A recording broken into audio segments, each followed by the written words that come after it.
Hey everyone, and welcome to today's Explainer.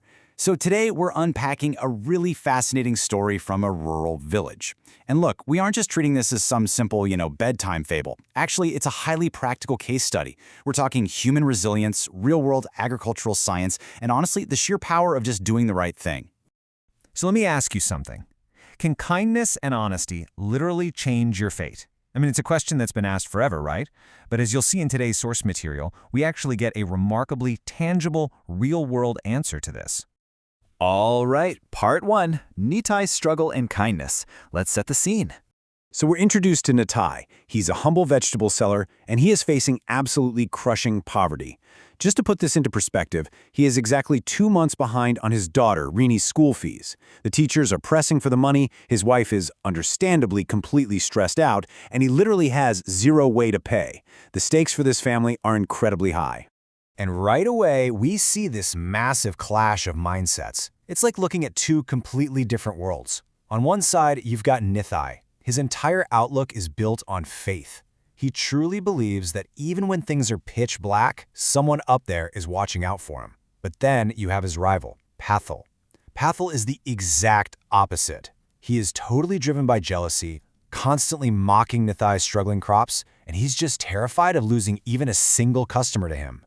Well, this exact contrast is about to be put to the ultimate test. Out of nowhere, this mysterious old beggar woman shows up at the market. And guys, she is in really bad shape. We're talking 3 whole days without a single bite of food, plus she's been battling a severe fever for 5 days. Every single person turned her away. But Nitai, even though his own family is quite literally starving, he doesn't even hesitate. He gives her his absolute last remaining vegetables, entirely for free. Which brings us to part 2, magical vegetables and Pathal's jealousy. Because of that one incredible, selfless act, something wild happens. Overnight, literally overnight, these beautiful, fresh, magical vegetables just appear at Nitai's house. Suddenly, he's selling top-tier gourds and eggplants. Customers are flocking to him, and it's like his luck completely flips on a dime. But remember Polto?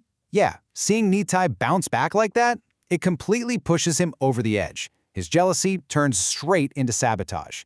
Polto actually sneaks into Nitai's field in the dead of night, he steals a bunch of the good produce for himself, and then get this, he sprays a harsh chemical weed killer all over the rest of the crops. It's devastating. He essentially aims to wipe out Nitai's entire livelihood in one fell swoop. Let's move on to Chapter 3, Chemical versus Organic Fertilizer. This is where things get super practical. When Nitai sees his ruined field, he's absolutely crushed. Buying expensive chemical fertilizers to start over? Absolutely no way. That's totally out of the question for him. But then, the real unsung hero of our story steps up. His daughter, Rini. Rini takes what she's been learning in school and pitches this brilliant, totally cost-effective idea. Why not make their own organic fertilizer? And the best part? It's literally just a 3-step recipe she learned right in our classroom. All they need is cow dung, dry leaves, and basic kitchen waste. That's the whole shebang. This completely grounds our magical fable into genuine, real-world agricultural science. It really goes to show how incredibly empowering practical education can be when disaster strikes.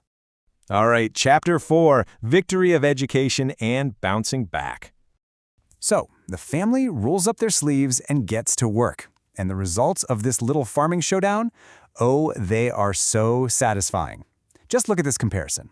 Nitai spent absolutely $0, used everyday organic waste, and ended up with an incredibly lush, bountiful green harvest.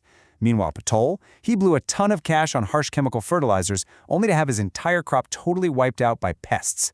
It is a flawless victory for the smart, organic approach. And this pivot hits a real game changer for Nitai's life. A wealthy hotel owner from a neighboring village ends up tasting Nitai's high-quality organic veggies, and he's blown away. So much so that he buys out Nitai's entire stock on the spot and locks him in with super lucrative ongoing advance payments. Just like that, Nitai's long-term financial stability is a done deal. Which leads us into our final chapter, the fruits of karma and reward for honesty.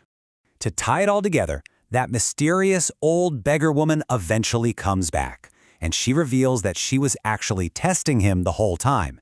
She leaves him with this incredibly powerful truth. Compassion, honesty, and hard work never go in vain. It's just this perfect reminder that doing the right thing, when you combine it with genuine effort and a little bit of smarts, really does balance the scales in the end. So, let's bring this back to you.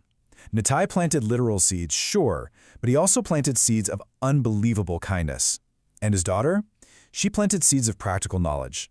So here is my question for you to think about today. What seeds of kindness or practical knowledge are you planting in your own life right now? Definitely something to chew on this week. Thank you so much for joining me for this explainer, and as always, keep learning.